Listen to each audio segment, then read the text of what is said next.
L'avocat de la défense a commencé ses plaidoiries devant le jury à 9h30 mercredi matin.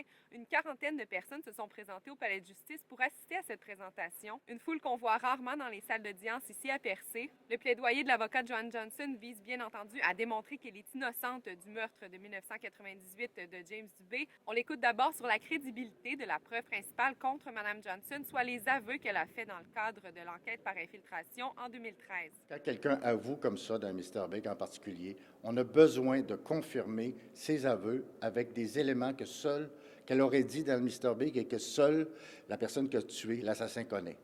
Dans notre cas, aucun des éléments qu'ils ont tenté de nous faire passer comme étant ce genre d'éléments, tous ces éléments-là étaient connus de tout le monde et de l'accusé en particulier.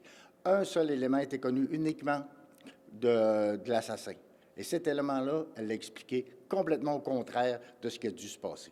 Il est revenu également sur le fait qu'aucune preuve ne corrobore ses aveux et que d'autres pistes d'enquête auraient dû être explorées en 1998. Finalement, Maître Rodrigue Beauchesne a affirmé que si le jury établit que oui, Joanne Johnson a bel et bien tué son mari en 1998, il ne pouvait toutefois pas déduire que les actions étaient préméditées. On l'écoute.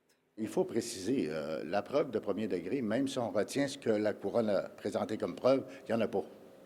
Alors, c'est important de le préciser. Elle a même, dans le Mr. Big, dit que c'était un flash. Alors, un flash, je sais pas, ça ne fait pas partie d'une préméditation.